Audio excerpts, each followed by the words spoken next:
ဒီစူပါမင်းကဘာလို့10မိနစ်စာလောက်ပဲပါဝင်ခဲ့ပေမဲ့ပရိသတ်တွေကိုဒီလောက်အထိပြင်းထန်တဲ့ဖိအားပေးမှုမျိုးခံစားရစေတာလဲ The Flash ရုပ်ရှင်ထဲမှာဘာရီကသူ့အမေကိုပြန်အသက်သွင်းဖို့အတွက်တိတ်ကအချိန်လိုင်းတွေကိုအချိန်ချင်းပြောင်းလဲခဲ့တာကြောင့်နောက်ဆုံးမှာ Multiverse Multiverse စကြဝဠာအမြောက်များတစ်ခုနဲ့တစ်ခုတိုက်မိပြီးပြိုလဲပျက်စီးခဲ့ရပါတယ်အဲ့ဒီအချိန်မှာပြီးခဲ့တဲ့ရာစုနှစ်ကတည့်ရဲ့နာမည်ကြီး Super Hero ဇာတ်ကောင်တွေဟာဒီစကြဝဠာထဲမှာတယောက်ပြီးတယောက်ပေါ်လာခဲ့ကြပြီးအဲ့ဒီအထဲမှာ George Reeves ရဲ့ Superman Christopher Reeve ရဲ့ Superman နဲ့ Helen Slater ရဲ့ Supergirl တို့လည်းပါဝင်ခဲ့ပါတယ်ဒါပေမဲ့အားလုံးကိုအံ့ဩအသက်ရှူမစေခဲ့တာကတော့ Nicolas Cage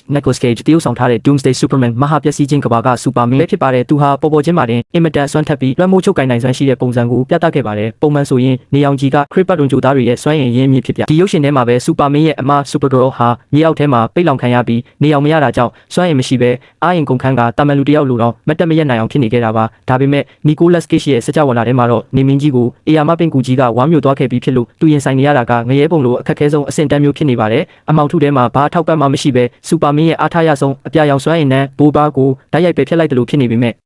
လဲသူဟာပြင်းထန်လာတဲ့စိတ်သက်ခွန်အားနဲ့တင်ကဘာပြက်စေနိုင်လောက်တဲ့တတဝါဆိုးကြီးကိုတယောက်တည်းအပြက်ရှင်းပြစ်နိုင်စေပါပဲနေမင်းကြီးကိုဝါမျိုးပြီးကဘာပြက်အောင်လုပ်ခဲ့တဲ့အေယာမပင်ကူကြီးဟာလည်းဒီလိုအေးဆက်ခတ်ထန်တဲ့အမှောင်ပါရှင်စူပါမင်းကိုဘလို့မှမရှင်းနိုင်ခဲ့ပါဘူးသူဟာရှည်လျားတဲ့သပင်အရာကိုအေးမဆိုင်တယ်လို့ကြီးတက်တဲ့အကြည့်တစ်ချက်ထဲနဲ့တင်ကဘာပြက်စကြဝဠာရဲ့ထူဆန်းဆန်းပြတဲ့ဖိအားပေးမှုကိုပရိသတ်တွေအပြည့်အဝခံစားရစေပါတယ်တကယ်လို့သာသူ့ကိုနေအောင်ထဲမှာ2ရက်လောက်လှန်ထားလိုက်ရင်ဘယ်လောက်တောင်အစွမ်းထက်လာမလဲဆိုတာတွေးကြည့်ုံနဲ့တင်ကြောက်စရာကြီးပါပဲ